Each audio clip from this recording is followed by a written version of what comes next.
బట్టతలతో బాధపడుతున్నారా? ఆధునితనమైన పద్ధతిలో hair transplantation చేయబడును. Face clinic, Hyderabad. Welcome to our channel. ఈరోజు మనతో పాటు రమ్మగారు ఉన్నారు. నమస్తే రమ్మగారు. నమస్తే జయ. రమ్మగారు, జీవితంలో ముందుకు వెళ్ళాలి, ముందుకు సాగుతూ ఉండాలి. ఆ తూకి ఎంత దీర్ఘం పెట్టాలి? ఎక్కడో చోట తూ అనేది ఆగుతుంది కదా, ఆపకుండా వెళ్ళటం కరెక్టా, లేకుంటే ఒక చోట మనం పులి స్టాప్ పెట్టాల్సిందేనంటారా? జీవితంలో ముందుకెళ్ళటం అంటే ఊరికే ముందుకెళ్ళిపోవడం కాదు, అసలు జీవితం అంటే ఏమిటో తెలుసుకోవాలి ముందు మనం. ఖచ్చితంగా కదా. జీవితం అంటే ఏమిటి, దీనికి ఎక్కడ మొదలు ఎక్కడ ఎండ్ అనేది తెలుసుకోవాలి. జీవితంలో ముందుకు పోవటం అనేది మనం మెటీరియలిస్టిక్ థింగ్స్లో తీసుకోకూడదు జయ. ఒక పారమార్థికమైన అర్థం ఉంది అందులో. రామకృష్ణ పరమహంస చెప్పిన కథ ఒకటి చెప్తాం చూడు. ఇదే పాయింట్, ఇంకా వేరే దీని మీద డిస్కషన్ లేదు. కథ వింటే మనకు అర్థమైపోవాలన్నమాట. పూర్వం అట కట్టెలు కొట్టుకునేవాడు ఉండేవాడు. కట్టెలు కొట్టుకుని ఏం చేస్తారు, అడవికి వెళ్ళి అక్కడ ఏం డబ్బులు ఇవ్వక్కర్లా, శక్తి అనుసారం మనకు ఎంత ఓపిక ఉంటే అన్ని కట్టెలు కొట్టుకోవటం, ఎంత మొయ్యగలమో అన్ని కట్టెలు కొట్టుకుని ఊళ్ళోకి తెచ్చి అమ్మడైనని అమ్మడవటం. ఓ 2 పేళ్ళు ఉంచుకుంటే ఇంట్లో పొయ్యిలోకి, అప్పుడు గ్యాసులు లేవు కదా, 2 పొయ్యిలు చితుకులతో పాటు 2 కట్టెపేడు పెట్టుకుని అన్నం వండుకోవచ్చు. ఈ అమ్మిన కట్టెలతోటి ఈ బియ్యము పప్పు ఏదో కొనుక్కునేవాళ్ళు. అప్పట్లో అసలు జీవితాలు సింపుల్గా ఉండేవి. కట్టెలు కొట్టుకునే వాళ్ళు కూడా బతికేసే రోజులు అవి. ఇప్పుడు ఖర్చులు ఎక్కువైపోయినాయి కదా, ఈ కట్టెలు కొట్టుకుంటూ ఉండేవాడు. అయితే రోజు ఒక అడవికి వెళ్ళేవాడు. ఓ రోజు ఒక సాధువు ఎదురొచ్చాడట అతనికి. ముందుకు పోనాయనా అని చెప్పాడు. విన్నాడు, ఓ దండం పెట్టాడు. వాళ్ళ తన అలవాటు ప్రకారం కట్టెలు కొట్టుకున్నాడు, ఇంటికి వచ్చేసాడు. అయితే ఇంటికి వచ్చా కూడా ఇతనికి ఆ సాధువు చెప్పిన మాట గుర్తొస్తుంది. ముందుకు సాగమన్నాడు ఆయన, ముందుకు వెళ్ళు అని చెప్పాడు. ఎందుకు ముందుకు వెళ్ళమన్నాడు? పర్నాడు ఏం చేశాట, ఈ కట్టెలు ఎక్కడ కొడుతున్నాడో అక్కడి నుంచి బాగా ముందుకెళ్ళాట. గంధపు చెట్లు ఉన్నాయట అక్కడ.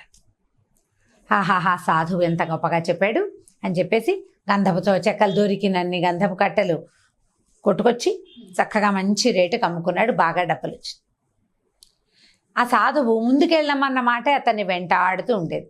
గంధపు చెక్కలతో ఆగల. గంధపు చెక్కలు కొట్టి ఇవాళ కొడితే 15 రోజులకి సరిపోతుంది ఆ తిండి. మామూలు చెక్కలు అయితే ఒక రోజుకే వస్తుంది అన్నం. గంధపు చెక్క కొట్టితే ఏముంది, బట్ చాలా డబ్బు వస్తుంది కదా. సరే, కొద్ది రోజులు నెల గడిచింది, మళ్ళీ వెళ్ళాడు. ఆయన ఇంకా ముందుకెళ్ళమన్నాడు. ముందుకు సాగు అన్నాడు. ఇంత ముందుకేం చెప్పలేదు కదా, ఇంకా ముందుకెళ్ళాట. అక్కడ ఒక నదీ తీరంలోకి చేరాడు. ఆ నదీ తీరంలో వెండి గని ఒకటి కనపడింది అతనికి. తవ్వితే వెండి వస్తుంది. తవ్వగలిగినంత తవ్వి మోసుకొచ్చేసరికల్లా చాలా బాగుంది. ఇంటికి వచ్చాడు, అదంతా అమ్ముకున్నాడు, ధనవంతుడు అయ్యాడు బాగా. అయినా కూడా సాధువు ముందుకెళ్ళమన్న మాటే గుర్తొస్తూ ఉండేది. ఇంకా ముందుకెళ్ళి చూద్దాం, కొంత దూరం వచ్చాం, కట్టెల నుంచి గంధపు చెక్కలు వచ్చినాయి, దాని నుంచి వెండి గని వచ్చింది. ఈసారి నదిలోకి దిగాడట. నది దాటగానే బంగారపు గని కనపడిందట. మరీ బాగుంది, మహత్తరంగా ఉంది. బంగారం తవ్వుకొచ్చాడు, కోటీశ్వరుడైపోయాడు. ఇది బాగుంది. కోటీశ్వరుడయ్యా కూడా ముందుకు సాగమన్న మాటే వెంటాడుతోంది.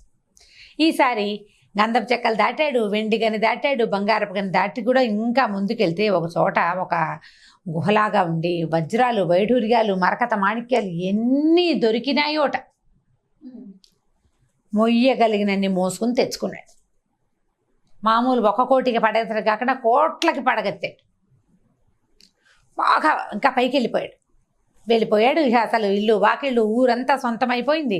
నానా గందరగోళంగాను అద్భుతంగాను ఉంది, మహత్తరంగా ఉంది జీవితం. అంటే ఏ రోజుకి ఆ రోజు తెచ్చుకొని తినే మనిషి ఇలా అయ్యాడు. అయ్యాక అయినా కూడా రాత్రి అయితే ముందుకు పోనాయనా అదే గుర్తొస్తుందా, వినపడుతూ ఉండేది అతనికి మనసులో. ఇంకా ముందుకెళ్ళమంటున్నాడు, ఏం చేయమంటున్నాడు. సరే, మళ్ళీ బయలుదేరాడు. గంధపు చెక్కలు వదిలేశాడు, వెండి గని వదిలేశాడు, బంగారపు గని వదిలేశాడు, వజ్రాలు, రత్నాలు, మాణిక్యాలు అవి కూడా వదిలేశాడు.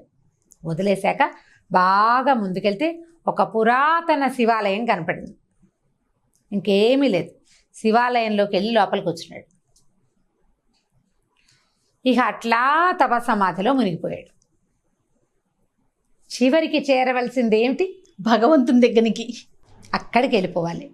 నేనేమిటి, నాకేం కావాలి, ఇదంతా సంపాదించి ఇంకా ఏదో కావాలి, నేను ఇక్కడే కొట్టుకుంటుంటే ఇట్లా ముందుకెళ్ళొద్దు.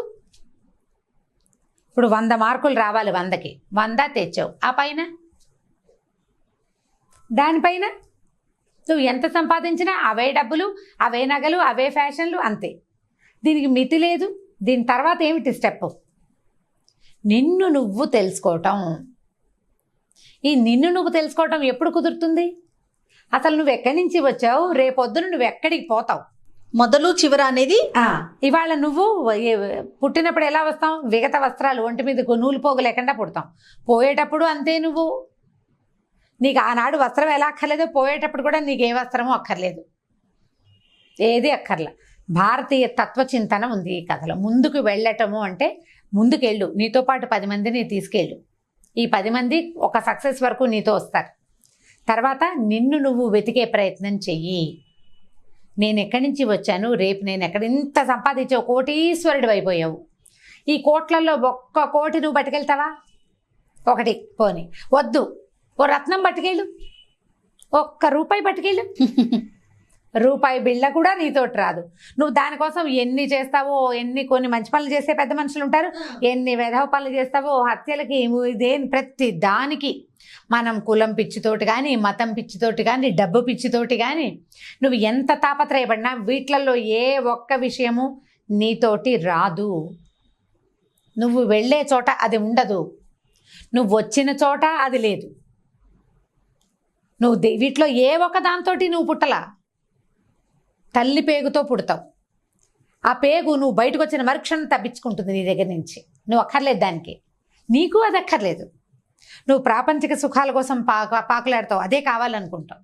నువ్వు ఎంత పాకులాడినా సాధించిన తర్వాత ఎక్కడో ఓ చోట స్టాప్ పెట్టుకుని నిన్ను నువ్వు తెలుసుకునే ప్రయత్నం చెయ్యి. ముందుకు సాగాలంటే అది. ఎంత బాగా చెప్పారండి. దేవుడి దగ్గరికి సాగాలి. ముందుకి సాగటం అంటే ఇలా వెళ్ళు, తర్వాత ఏమిటో గమనించు. నేను ఇంత చచ్చిపోతాను, వాళ్ళ కోసం వెంపర్లాడతాను, కోట్లు కూడబెడతాను, ఎక్కడో తవ్వి దాచిపెడతావు. నా తాతలు మనవాళ్ళు మనవాళ్ళు మనవాళ్ళు మనవాళ్ళు తినడానికి సంపాదిస్తావు, వాళ్ళందరూ ఎంజాయ్ చేయడానికి. అది వాళ్ళు చెడిపోవడానికే తప్ప ఇస్తే రెండోది కాదు. నువ్వు చూడవు కదా, నువ్వు ఉండవే అన్నాళ్ళు. నీ ముని మనవడి దాకా కూడా నువ్వు ఉండవు. ఇప్పుడు అసలు మనవాళ్ళ దాకా కూడా ఉండలేని దుస్థితిలోకి వచ్చేసాం మనం. దశరథ మహారాజు 60,000 సంవత్సరాల వయసు వచ్చాక రాముల వారు పుట్టేట. 60,000 సంవత్సరాల వయసు వృద్ధాప్యంలో కుమారులు పుట్టారు. పిల్లాడు పుట్టిన 25 ఏళ్ళు రాకుండానే పోయారు ఆయన. అవి 60 ఏళ్ళ ఏమిటి వ్యామోహంతో, పుత్ర వ్యామోహంతో పోయారు. ఈ పిచ్చి తగ్గించుకుని జీవితంలో ముందుకెళ్లే ప్రయత్నం చేయమని రామకృష్ణ పరమహంస చెప్పిన కథలు బాగుంటాయి జయ. వీలు వెంబడి అప్పుడప్పుడు 2-3 కథలు చొప్పున చెప్తాను. చాలా చిన్న కథ, బట్ దీంట్లో ఉన్న అర్థం ఆలోచిస్తే చాలా పెద్దది. ఇది ఇప్పుడు నేను ఇంత విడమర్చి చెప్పాను. నిన్ను నువ్వు ప్రశ్నించుకో. నీకు నువ్వు ఏంటి నాకు ఈ తాపత్రయం, ఎందుకు ఇంత పిచ్చా నాకు? తెల్లారితే ఏం లేదు, ఇప్పుడు హైరాన్ పడతాం. సాయంత్రం అయితే రాత్రి అవుతుంది, రాత్రి అయితే తెల్లారిపోతుంది. రేపొద్దుటికి ఏమీ లేదు ఇవాళ కథ, రేపటి కొత్త కథ మొదలవుతుంది. దేనికోసం తాపత్రయం, దేనికోసం ఈ హైరాన్ అంతా? ఉండాలి కానీ దానికి ఒక ఫుల్ స్టాప్ అనేది ఉండాలి కదా. స్టాప్ ఫస్ట్ కామా ఉండాలి, తర్వాత ఫుల్ స్టాప్ ఉండాలి. చాలా బాగుంది రమ్మగారు, సూపర్, అద్భుతం. బహుశా పెద్దవాళ్ళకి ఇది అదే మనందరికీ. నమస్తే రమ్మగారు. నమస్తే. సుమన్ టీవీలో మీ పర్సనల్ అండ్ బిజినెస్ ప్రమోషన్స్ కోసం కింది నెంబర్కి కాంటాక్ట్ చేయండి.